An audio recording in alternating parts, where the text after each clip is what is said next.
Madhya Pradesh BJP ने निकाय चुनाव के लिए महापौर प्रत्याशी का ऐलान कर दिया है। 13 नगर निगम के लिए प्रत्याशियों के नाम पर मुहर लग गई है। मुख्यमंत्री शिवराज सिंह चौहान दिल्ली से लौटने के बाद देर शाम सीधे भाजपा कार्यालय पहुंचे थे। यहां 2.5 घंटे बैठक की। पार्टी सूत्रों के मुताबिक नेताओं में प्रत्याशियों को लेकर नए क्राइटेरिया पर चर्चा हुई थी, जिसके बाद 13 नाम फाइनल कर लिए गए। भाजपा ने मुरैना जिले से मीना जाटव, सागर से संगीता तिवारी, रीवा से प्रमोद व्यास, सतना से योगेश ताम्रकर, सिंगरौली से चंद्र प्रताप विश्वकर्मा, जबलपुर से डॉक्टर जितेंद्र जामदार, कटनी से ज्योति दीक्षित और छिंदवाड़ा से अनंत ध्रुवे को टिकट दिया है। लेकिन अभी भी इंदौर, रतलाम और ग्वालियर जिले के कैंडिडेट पर सस्पेंस बना हुआ है। इनके नामों का ऐलान यानी अभी नहीं हुआ है। राजधानी भोपाल से मालती राय, खंडवा से अमृता यादव, बुरहानपुर से माधुरी पटेल, उज्जैन से मुकेश टटवाल और देवास से गीता अग्रवाल और बीजेपी ने इन पर दांव लगाया है। मध्य प्रदेश में 3 विधायकों ने बीजेपी का दामन थामा है। तीनों विधायकों ने बीजेपी दफ्तर पहुंचकर पार्टी की सदस्यता ली है। सुसनेर से निर्दलीय विधायक राणा विक्रम सिंह, बिजवाड़ा से सपा विधायक राकेश शुक्ला और भिंड से बसपा विधायक संजीव कुशवाहा ने बीजेपी की सदस्यता ली। इस दौरान सीएम शिवराज सिंह चौहान और वीडी शर्मा भी रहे मौजूद। इंदौर में भाजपा के सभी विधायक को भोपाल तलब किया गया। इंदौर भाजपा पदाधिकारियों के साथ सभी विधायकों को भोपाल रवाना किया गया। बताया जा रहा है कि आपसी खींचतान के लिए सामंजस्य के लिए विधायकों को बुलाया गया। ग्वालियर चंबल संभाग और ग्वालियर जिले की बीजेपी कोर कमेटी की बैठक बुलाई गई। इस बैठक में केंद्रीय मंत्री ज्योतिरादित्य सिंधिया, नरोत्तम मिश्रा, विवेक शेजवलकर, जयभान सिंह पवैया, प्रद्युम्न सिंह तोमर शामिल हुए। संभागीय बैठक में नरेंद्र सिंह तोमर भी दिल्ली से आ सकते हैं। दरअसल बीजेपी में कई दिनों से बैठकों का दौर जारी है, लेकिन मेयर और पार्षदों के नाम फाइनल फिलहाल नहीं हुए हैं। केंद्रीय मंत्री ज्योतिरादित्य सिंधिया आज ग्वालियर के महापौर प्रत्याशी की घोषणा कर सकते हैं। सिंधिया के अचानक ग्वालियर आने के कार्यक्रम बनने से राजनीतिक अटकलें तेज हो गई है। माना जा रहा है कि सिंधिया खेमे में नाम फाइनल किया गया है। वहीं एक दिन पहले केंद्रीय मंत्री नरेंद्र सिंह तोमर भी शहर में होकर गए हैं। मध्य प्रदेश में बीजेपी निकाय चुनाव की लगभग तैयारी पूरी कर ली गई है। चुनावी घटनाक्रम के चलते कैबिनेट की बैठक को निरस्त कर दिया गया था। वहीं दूसरी तरफ काफी मंथन के बाद बीजेपी ने अपने उम्मीदवार भी घोषित कर दिए हैं। एमपी में नगरीय निकाय चुनाव 2022 के चलते आदर्श आचार संहिता प्रदेश भर में लागू है। वहीं देवास में भाजपा के पूर्व जिला पंचायत अध्यक्ष नरेंद्र राजपूत के सरकारी निवास पर आचार संहिता के उल्लंघन का मामला सामने आया है। दरअसल सरकारी बंगले पर पूर्व जिला पंचायत अध्यक्ष नरेंद्र राजपूत के नाम लिखी नेम प्लेट लगा हुआ है। साथ ही उनके समर्थकों का सरकारी बंगले पर कब्जा है। बीजेपी के सीनियर नेता जयभान सिंह पवैया ने बड़ा बयान दिया है। जयभान सिंह पवैया ने कहा है कि पहले नाम घोषणा से जीत थोड़ी हो जाती थी। बीजेपी में नेत्रियों की संख्या ज्यादा है, इसलिए समय लग रहा है। हमारे यहाँ विचार चल रहा है, खींचतान नहीं चल रही है। सामान्य पद है, इसलिए सामान्य लड़े, इस पर मंथन किया जा रहा है। इंदौर में पहली बार निकाय और पंचायत चुनाव एक साथ होने जा रहे हैं। निर्वाचन आयोग चुनाव की चुनौती और नवाचार के रूप में ले रही है। इंदौर के नेहरू स्टेडियम में ईवीएम को रखा गया है। यहां से मतदान की सामग्री वितरण की जाएगी। वहीं बारिश के कारण चुनाव में कोई दिक्कत न हो, इसके लिए पर्याप्त इंतजाम किए गए हैं। भाजपा के कद्दावर नेता और मध्य प्रदेश के पूर्व वित्त मंत्री जयंत मलैया के बेटे सिद्धार्थ मलैया ने बीजेपी की सदस्यता से इस्तीफा दे दिया है। सिद्धार्थ मलैया ने प्रेस कॉन्फ्रेंस करके भाजपा की सदस्यता से इस्तीफा दिया है। साथ ही नगर पालिका चुनाव में अपने प्रत्याशियों को उतारने का भी ऐलान किया है।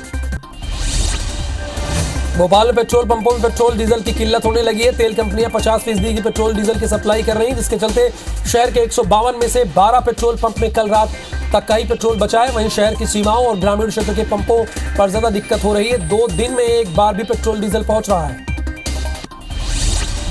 मुरैना के सुरजनपुर ग्राम पंचायत के ग्रामीणों ने देर रात कलेक्ट्रेट का घेराव किया। प्रदर्शन करने का कारण यह है कि सुरजनपुर में अनुसूचित जाति के ग्रामीणों ने वोट दबंगों के गांव की पोलिंग पर बढ़ा दी है, जिससे ग्रामीणों को डर सता रहा है कि दबंगों के कारण वो मतदान नहीं कर पाएंगे।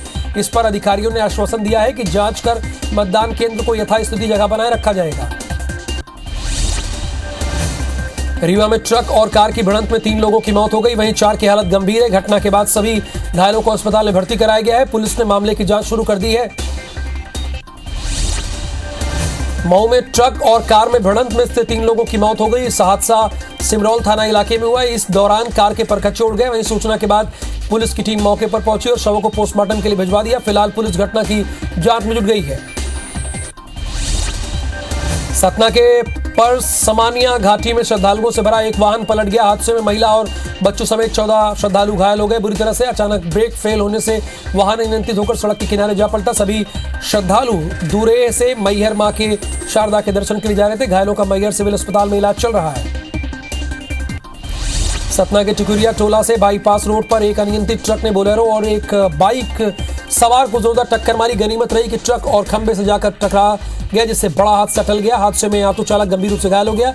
कोलगवा थाना पुलिस ने ट्रक को जब्त कर लिया है। मामले की जांच की जा रही है। ग्वालियर के सोसा गांव में वारंट लेकर पहुंचे होमगार्ड के साथ बदमाश ने मारपीट की। बदमाश ने पहले होमगार्ड से वारंट छुड़वाया, उसको फाड़कर होमगार्ड के साथ मारपीट की। इसके बाद सैनिक अपनी जान बचाकर थाने पहुंचा और घटना के बारे में जानकारी दी। फिलहाल पुलिस ने आरोपी बदमाश के खिलाफ केस दर्ज कर कार्रवाई शुरू कर दी है। नरसिंहपुर में शादीशुदा महिला के साथ दुष्कर्म का मामला सामने आया, जिसकी शिकायत पीड़िता ने खुद महिला थाने में की है। पीड़िता ने बताया कि गांव के पड़ोस में रहने वाला एक शख्स अश्लील इशारे किया करता था, लेकिन एक दिन उसने अकेला पाकर दुष्कर्म की वारदात को अंजाम दिया। पुलिस ने आरोपी के खिलाफ केस दर्ज कर लिया और उसकी तलाश कर रही है। जबलपुर में कामकाजी दंपत्ति को आया पर भरोसा करना महंगा पड़ गया। 2 साल के बच्चे को आया प्रताड़ित करती थी। बच्चे का खाना खुद खा लेती थी, जिससे बच्चा बीमार हो गया। बच्चे के बीमार होने पर घर में लगाए सीसीटीवी से पूरे मामले का राज खुला। वहीं मामले में पुलिस ने आया रजनी को गिरफ्तार किया है। ग्वालियर पुलिस ने पंचायत चुनाव में खपाने के लिए कार से लाई जा रही शराब को पकड़ा है। कार चालक पुलिस को देखकर फरार हो गए। हालांकि वो कार को मौके पर ही छोड़ गया। पुलिस ने कार की सीट के नीचे छिपाकर ले जाई जा रही 1.5 लाख कीमत की 24 पेटी देसी शराब को जब्त किया है। फिलहाल पुलिस ने कार के नंबर के आधार पर चालक के खिलाफ केस दर्ज किया है। इंदौर क्राइम ब्रांच ने सिलाई सिखाने के लिए सदस्य बनाने के नाम पर 1000 से ज्यादा महिलाओं से ठगी करने वाले ममता फाउंडेशन पर केस दर्ज किया है। पुलिस ने एक आरोपी को गिरफ्तार भी किया है।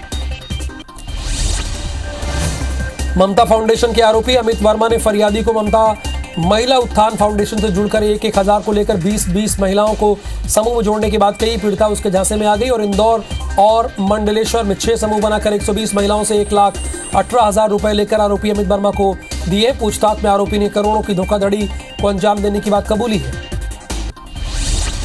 ग्वालियर ईओडब्ल्यू की टीम ने मुरैना शहर के केशव कॉलोनी इलाके में एक पटवारी को 20,000 रुपए की रिश्वत लेते हुए रंगे हाथों पकड़ा गया। पटवारी ने किसान रघुबीर जाटो की जमीन का सीमांकन करने की एवज में रिश्वत की मांग की थी। ईओडब्ल्यू ने पटवारी के बैंक अकाउंट समेत प्रॉपर्टी के कागजात जब्त कर रही है।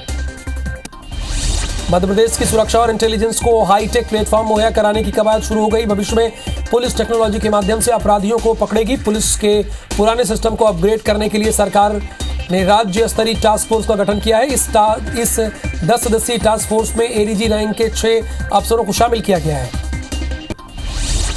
भिंड के गोवा सब्जी मंडी में अचानक भीषण आग लग गई, जिससे सब्जी के साथ गुंठियां जलकर खाक हो गई हैं। घटना की सूचना पर दमकल की गाड़ियां मौके पर पहुंची और आग पर काबू पाया। आग कैसे लगी ये फिलहाल स्पष्ट नहीं हो पाया है। मंडला जिले के कान्हा नेशनल पार्क के जंगली बटरू प्रताप नाम के एक हाथी की मौत हो गई। हाथी की मौत की वजह बीमारी से होना बताया जा रहा है। कुछ दिनों पहले ही बांधवगढ़ राष्ट्रीय उद्यान से जंगली हाथों को पकड़कर कान्हा लाया गया, जहां उसे पालतू बनाने की कोशिश की जा रही थी, लेकिन हाथी के चारों पैर में चोट लगी, जिसकी वजह से उसकी मौत हो गई। ग्वालियर में 3 साल की बच्चियों के साथ हैवानियत का मामला सामने आया। बच्ची आरोपी की भतीजी के साथ खेलने घर आई थी, तभी उसने दुष्कर्म की वारदात को अंजाम दिया। वहीं मामले में लोगों की मदद से पुलिस ने आरोपी को गिरफ्तार कर लिया है। उसके खिलाफ दुष्कर्म का मामला दर्ज कर कार्रवाई शुरू कर दी गई है। विदिशा के दुर्ग नगर क्षेत्र में 12 साल की नाबालिग बच्ची के बाल विवाह का मामला सामने है, जिसकी जानकारी आंगनबाड़ी केंद्र की संचालिका को दी गई है। मौके पर पहुंचकर अधिकारी ने शादी को रुकवाया और बच्ची के परिजनों से दस्तावेज की मांग की, जो नहीं पेश कर पाए। वहीं सूचना मिलने पर चाइल्ड लाइन बच्ची को अपने साथ ले आए। मामले में विभाग के परिजनों से काउंसलिंग कर रहा है। ग्वालियर में विवाहित महिला के साथ दुष्कर्म का मामला सामने आया है। महिला के रिश्तेदार ने ही दुष्कर्म की वारदात को अंजाम दिया। पहले महिला को देवर ने बंधक बनाया, फिर उसके साथ हैवानियत की। बताया जा रहा है कि पीड़िता को उसके ससुराल में दहेज को लेकर प्रताड़ित कर दिया करते थे। वहीं मामले में पुलिस ने 5 लोगों के खिलाफ केस दर्ज कर जांच शुरू कर दी है।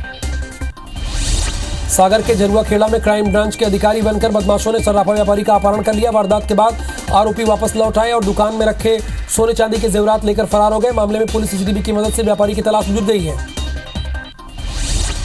बुरहानपुर में जिला अस्पताल में करोड़ों के भ्रष्टाचार के मामले में पुलिस ने तीसरे आरोपी को गिरफ्तार किया। पुलिस ने जिला अस्पताल के अकाउंट विभाग के बाबू अशोक पठारे को गिरफ्तार किया। आरोपी के पास से 5,93,000 रुपए नकद और कुछ दस्तावेज जब्त किए हैं।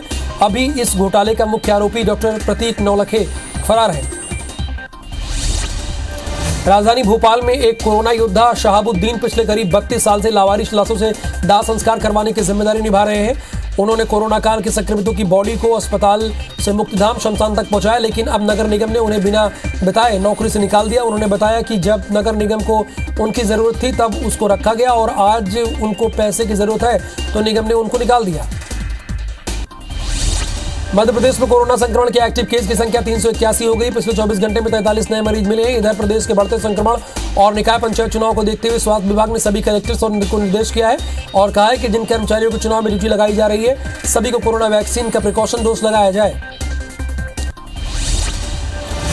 पन्ना टाइगर रिजर्व की मादा भालू अपने 2 नन्हे बच्चों के साथ साथ पानी की तलाश में रोड क्रॉस करती हुई दिखी, जिसका वीडियो भी सामने आया। टाइगर रिजर्व के कोर जोन एरिया में सुबह सफारी करने आए पर्यटकों ने वीडियो बना लिया। भालू और उनके बच्चों को देखकर पर्यटक रोमांचित हो उठे।